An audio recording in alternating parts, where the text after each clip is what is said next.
Ladies and gentlemen, boys and girls, children of all ages, I am the podcast mogul Phil Better, the host with the most, and you're watching Pretty in Pink, a Phil Better tale. Without further ado, I'm just going to introduce everybody because who wants to see me talk, right? We got my man, Aaron Talks Film, who's so busy, You don't normally introduce me first. You don't normally I always do you first. I saw you were texting, so I needed to get you on here. I was actually sharing the live stream, so that's what I was doing. I was helping us out. But there yeah, you go. That's my boy. Already got 3 people watching. Love your faces. Comment. Love them all. Hello, everyone. Aaron, you gave us some big news today, and are you feeling better? Because last week you were in a very difficult spot with the flu and that. Yeah, I'm one of these people that I don't get ill very often, but when I do, because I'm a man, it feels probably worse than childbirth. Sorry, ladies, but no, you know when you just... He said it, ladies, not I.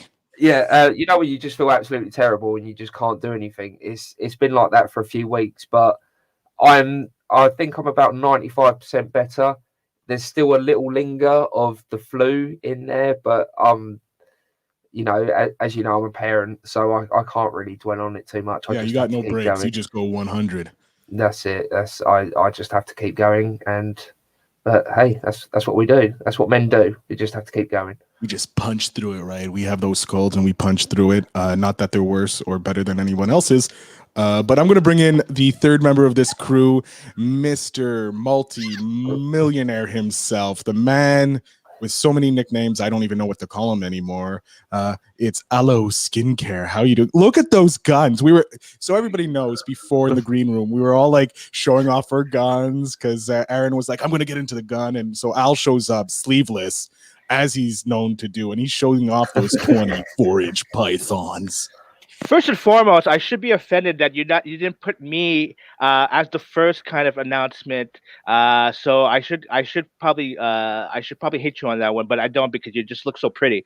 No problem. But yeah, you know, I'm trying to go the Randy Orton route and just kind of like show some guns. I need to get some tattoos and like. Yeah, we were comparing tattoos, and to be fair, Aaron is the most tattooed person here.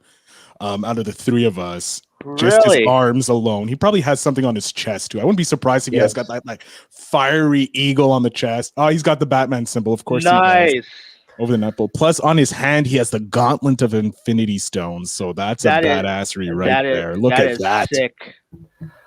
All right, guys. I'm jealous because I have no tattoos whatsoever, so I got a few tattoos on me, but we're not going to compare that because I have to take off more of my shirt, and no one wants to see me shirtless. Maybe eventually when you get more famous, you want to show the moneymakers. So yeah, that's when I get famous, I'll start showing off my money making tattoos. Aaron, we're gonna jump straight into news because there's a lot of stuff going on. Before anything, make sure you're following DJ Overflow's amazing Twitch channel over on twitch.tv/DJOverflow_MTL, because you know we got to rep the Montreal Habs all the way. There we go. But also over on the other side of the pond, Mother England's pond, you know, we got Aaron, the dude who is the pop culture phenomenon in the making. Go check out Aaron's stuff at Aaron Talks Films. He breaks down movies, he gives you top 10s, he tells you secrets about actors that you've always wanted to know. So make sure you go over, check out his YouTube channel because it is worth it. Subscribe because he's putting out content weekly. Now, enough with that. Also, make sure you like and subscribe the show because we need the likes and we need the love. If you want to comment down below. If you're watching us live, #live. If you're watching the replay, #replay. You know, all that fun stuff that people say in these videos. I don't know. Coming out, is my internet that bad? Well, you did froze for like a microsecond. Okay, good. Just making sure. Ladies and gentlemen, we reviewed a big movie, but we're gonna go first with something that's very interesting to me. The young rock actor playing Black Adam. What's going on here, Aaron? Give us. Sorry, the thing that you sent me here, from the internet, but I just blocked Aaron there. Aaron, tell us a bit more about what's going on with the young rock actor. Well, yeah, the young rock actor. I've not actually seen the Young Rock yet. Has that started airing over in the States? I think it's on NBC / Yeah, it is. Peacock. Yeah, I know the concept of it, and it's quite an interesting thing that I want to try and get into at some point when I get a chance. But Yuli, I'm really gonna mess this name up, so I do apologize. Yuli Latukifu. As a white person, I think that sounds correctly, but I have no idea, and we apologize. I'm just gonna give you the profusely. benefit of doubt and say yes. That's the right pronouncement. Yeah, There it is on and screen. Actor Yuli. Yeah, you did a better job than I could on that name. I'm white and British, so that's my excuse. But yeah, he plays a younger version of Dwayne the Rock Johnson in the Young Rock TV show. But he has been cast in the upcoming Black Adam movie. It hasn't been released, hasn't been revealed yet who he's going to be. But me and Phil kind of had some thoughts that maybe this could be part of the origin section of this movie. I'm hoping the whole movie is not an origin movie. But if they kind of do a 5-10 minute flashback at the beginning of the movie, why not get someone that's already got some credentials playing a younger version of Dwayne Johnson to play the younger version of Black Adam? So that's probably the road that we're going down, and either that or he's playing his son. I don't know, but yeah, he's definitely going to be in a Black Adam movie. So Al, what are your take on this? Them reaching into someone who already portrays The Rock potentially being in this movie. Well, it makes sense, to be honest with you. You know, you want to I get. Is it confirmed that he's going to play a younger Black Adam? No one knows what his role is still secret. Okay, still secret. Well, look, you got connections with The Rock, so hey, take it. You're now in a kind of a franchise with The Rock. You got a job. You have the TV show. You got into the movies with The Rock. You might as well just take as much as you can, because you never know with this crazy world that we live in Hollywood. But hey, good for him. I'm excited. Regardless of what's going on, I'm excited for Black Adam anyways. So you could cast whoever you want, but for him, like I'm good for him. Wow. Al being eloquently. That's why he always spins the 1 and 2s. He's better on the DJ skills. I look at the name and I'm just like, nope, I'm not even gonna try. No, I had to.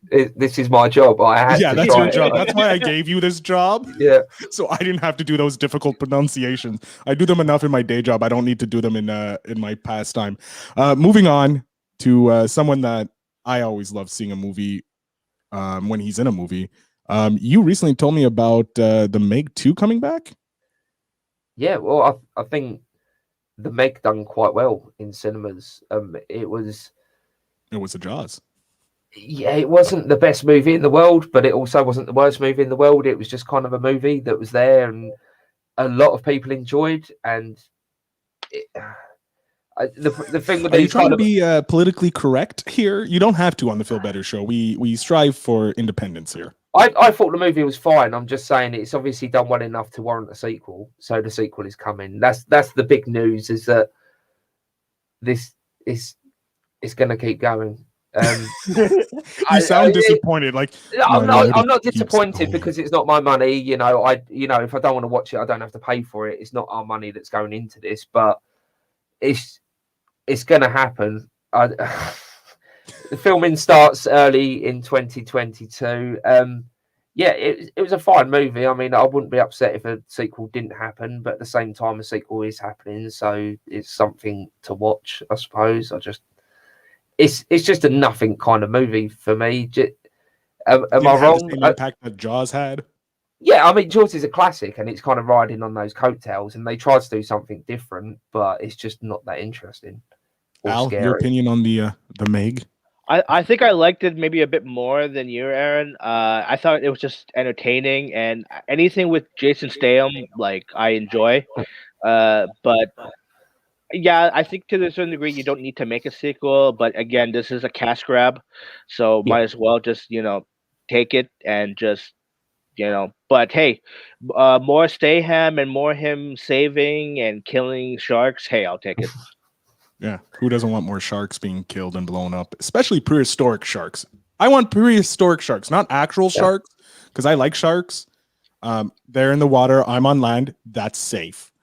But when they start walking like Sharknado, I didn't like that movie because I don't need sharks in the air. That's too dangerous. So hopefully they don't get the megalodon in the air in a cyclone. I really like Sharknado more than the Meg, to be honest, because it's so bad it's good. Yeah, of course. Category, but Yeah, if they go that route with Jason Statham showing his comedic chops like he did in the movie Spy, then I'll take it too. You know what I mean? But All right, yeah. Aaron, you gave me a little piece of news that I was really happy about because well, who doesn't want another movie from the godfather of zombies himself? Yeah, that's right, ladies and gentlemen, from beyond the grave like a zombie himself, George R. Romero is getting another movie coming out that he's been trying to get officially. It's officially in the works thanks to his wife. Tell us more about this. Do you know anything about the story, Aaron? Tell us. We want more. Well, basically, like you just said, his wife is going forward with a script that I believe he wrote just before he died. And like you say, he's the father of zombie movies. He kind of took that vision and ran with it and made it his own. And every single one of his movies are incredible. Like one of my favorite horror genres is zombie movies. I absolutely adore them. And if not for him, we wouldn't have the amount that we have right now. Some of them not so great, but even the bad ones are kind of good. But yeah, I mean, his vision and his story has been going on for decades. And the fact that even now that he's passed, his legacy is still going on and we're moving forward with a new movie, I'm all for. I think it's a great idea. It says that it's set in a decimated world. Life has all but disappeared, but there still may be hope for humanity. It's basically post-apocalyptic. I think it's going to carry on the stories of his movies. I think the last one was no, the name escapes me, but it was It's a zombie movie. Yeah, the human race was still fighting back, and they were still trying to get on with life, but it was almost at the end of that point before the zombies kind of take over more of the world than the human side.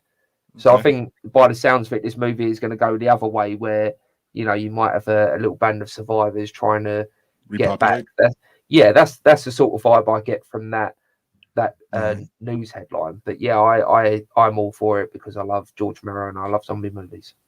Of course, aloe skincare or skin cream. Sorry, your opinion on George R. Romero coming back with another movie? Well, I wasn't really a fan of the last few George A. Romero movies that came out like a couple of years ago. Like, of course, I love the original 1960s version because it was kind of groundbreaking for its time, and also that black and white thing. It kind of is haunting to watch, and also too, I did like the 1985 version, and I think he also did the original Dawn of the Dead, right? So that was a classic as well.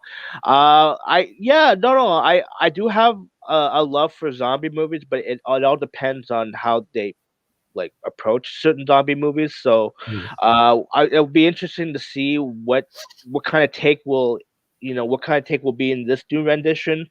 A post-apocalyptic, I hope it's nothing that's going to be like very generic. I hope it's something that's going to be real special. But for the most part, maybe I'm definitely going to check it out. My expectations is probably going to be lower than yours per se, but I'm excited, give or take. All right. This also brings me into asking questions because on the Real Boys, my other movie podcast that I'm a co-host of, we're going to be reviewing Army of the Dead. Yeah, Army of the Dead, which is the new Netflix zombie movie starring the big man himself, Dave Bautista, in an iconic role. And just quickly, one sentence from both of you. Are you looking forward to it? If you are, why? And if you're not, why not? Go for Al. Al, sorry. Okay. I'm excited only because I did like Zack Snyder's version of Dawn of the Dead. So and you can't go wrong with Dave Bautista. So I'm excited to see it. And Aaron? That was pretty much going to be my answer. I can't wait. It looks incredible. Zack Snyder, his reboot of Dawn of the Dead is probably my favorite zombie movie of all time, which is strange because I love the original so much, but it's weird. I just think it's great. Zack Snyder's a great director and the trailer looks fucking incredible, and I really can't wait to see Dave Bautista just shooting the shit out some zombies. It's going to be so good. Yeah, it also looks like they're moving up the intelligence of these zombies. So that's an interesting thing to see the evolution of them. But we're going to move on to one of our last pieces before we start reviewing the movie Pretty in Pink. Now I have a choice. Either we can go with what Aaron sent me or something that just broke that neither one of you probably have heard about. Aaron, I'm probably sure knows about it, but I'll give it your choice. Go for it. The new news? All right. So just recently I read that there are photos that have been released for the Miss Marvel set picture. Her in costume. I don't want to put it up here because I don't want to spoil anything for anybody, but you can search it out. They're all over the web. You can go Miss Marvel on Twitter and you'll probably see the set pictures. Now, you guys have you seen the pictures? Have you not seen the pictures? You have. Okay, excellent. So I just saw it like a couple of hours ago. So yeah. Yeah, it was like just released, I think, on the internet in the last 24 hours, pretty much, or something like that. Your opinion, Aaron, since you are our go-to comic book dude with the Infinity Gauntlet on your hand, how do you feel about the images that were released? I think the MCU they actively have to go out their way to make a bad costume. Even the bad ones in the movies are still brilliant, and this is way up in the really good category. It's not bad at all. It's pretty much comic accurate, but I like that it's not exactly like the comics. I like that they've done a nice little twist to it, like they do with a lot of the MCU costumes. Bring it into the modern world, in essence. Yeah, but you look at it and you know who it is. You know what the character is supposed to look like, and she looks enough like that in the comic books that you know the similarities in there, and you instantly know who she is, and that's the most important thing. But like you say, it's giving it a modern twist, and I think it looks fucking brilliant. All right, and Aloe Skin Cream, you have anything to add to that? No, because I'm just looking it up again just to double check. But yeah, it's pretty much accurate to what I've seen. Like I haven't read the comics, but from what I've seen through the comic like covers and pictures, it seems pretty dead on. And it's the first time there's a mask in the MCU. Is it the first time? Well, you can't. Well, Captain America is considered a mask, no? Or a helmet mask. Captain America and Iron Man, that's part of their costume. Listen, MCU. MCU. Well, Daredevil's coming back to the MCU. Is he in the MCU right now? No. Well, he's rumored to be in Spider-Man. All right, ladies and gentlemen, if we look at it, most of the superheroes normally have a mask, other than Spider-Man, other than Iron Man, other than Captain America. Screw you off. They have a mask on for the first time. Okay. I hate you all. Okay, we're going to go into the movie now because apparently I don't know anything about friggin' movies. So this is it. We're talking Pretty in Pink, a John Hughes movie that was filmed in 86, released in theaters at the Man on the 29th of January, but February 28th, it was released statewide. It has a small budget of $9 million, pretty big at the time, but it actually hit 40 million when it released after being in it. So it stars, you have some of the big names at the time: Molly Ringwald, Harry Dean Stanton, John Sear, Annie Politz, James Spader, and Andrew McCarthy. Aaron, do you want to give us a quick overview of the movie just so that everybody can know what the movie is about? I'll try. Wait. Here's the thing. I'll let you go. Since Al loves this movie so much, we'll let Al give us the elevator pitch on this movie, just because I've been leaning on you a little heavily with the news and that. Al, give us the elevator pitch of Pretty in Pink. This is a classic movie. This is one of my favorite John Hughes. It's not the favorite, but yeah, it's set around 1986, like high school era. Basically, it's like a love triangle, where let me get the character's name correctly. Molly Ringwald plays Andy Walsh, who is a student who works at a record shop, tried to make ends meet, tried to help and support his father, who is kind of like, a struggling worker. They deal with the cliches of high school life.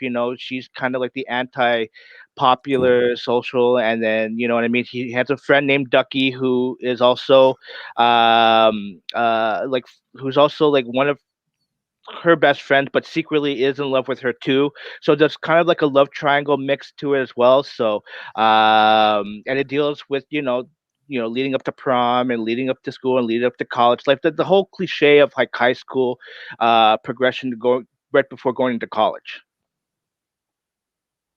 Interesting. Elevator pitch. Elevator pitch. I loved it. Yeah, this is probably the first time I saw this movie. I'm a Hughes fan as well. But it never really struck me as a movie to watch because it didn't really fit my normal viewing habits, if you will. Aaron, what was your take? This was your first time seeing this movie, if I'm not mistaken? Yeah, I was actually really excited to see it when I asked you what the movie was this week, because I didn't listen to the whole show last week. I listened to the majority of it, but I kind of missed the end of it. So I just needed to make sure what the movie was. And you said Pretty in Pink, and I was like, do you know what? Straight away, John Hughes. Love John Hughes, love 80s movies. I'm really excited to watch this movie, and I hated it. I just wow. It was so boring. Every single character in this movie is an absolute arsehole, and the story plods along so slowly, and by the looks of it, this whole kind of movie takes place in like 1 week, but it feels like you're watching it for a year. And I just hated every single piece of it. I really did. I apologize, Al, but I just normally I try and be so positive with these things, but I was so excited when this movie finished. I know, because when we were talking about the show, I kind of will think that you probably do hate it, because I know a lot of my friends who hate this movie too.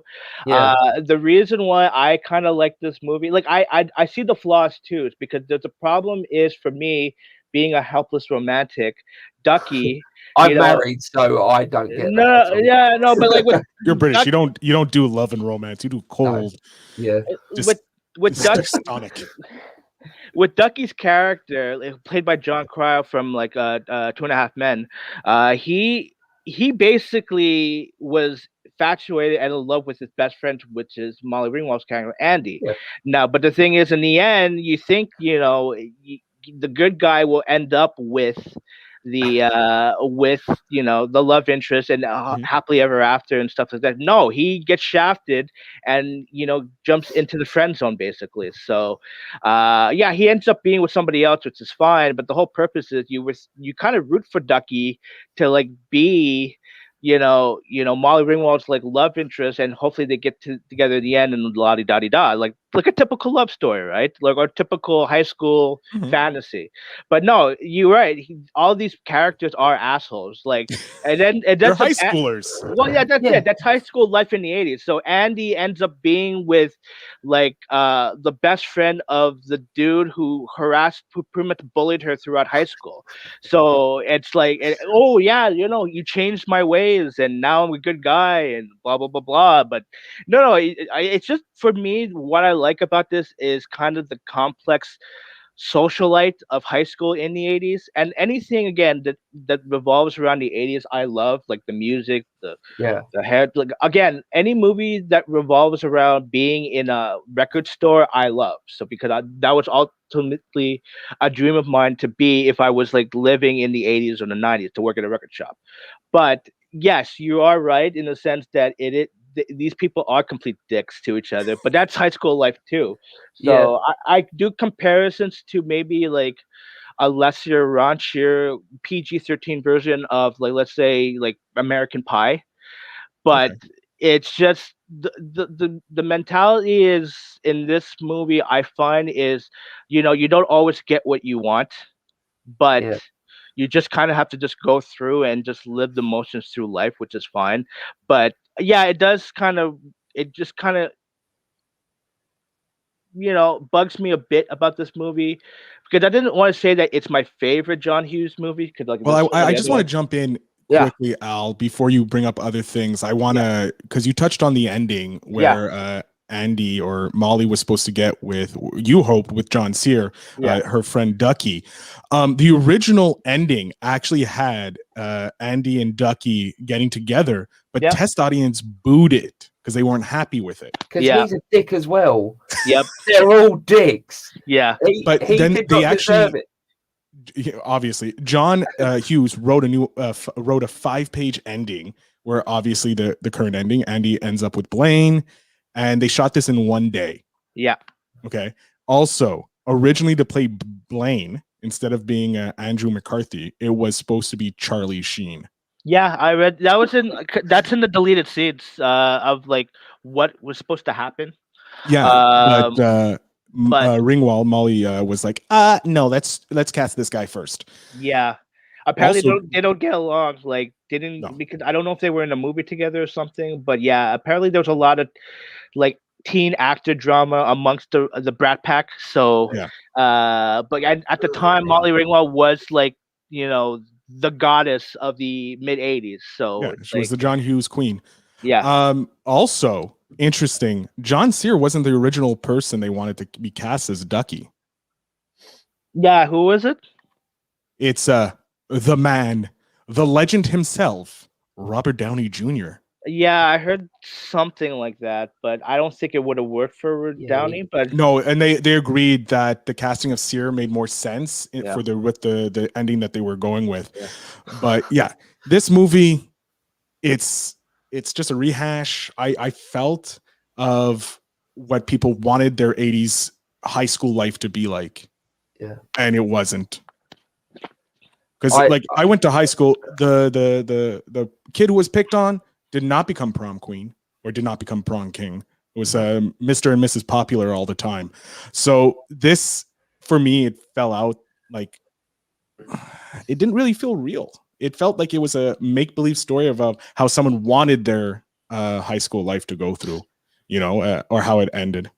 Like, I'll agree in the sense that I think the movie She Is All That is a better reputation of like happy ending high school life.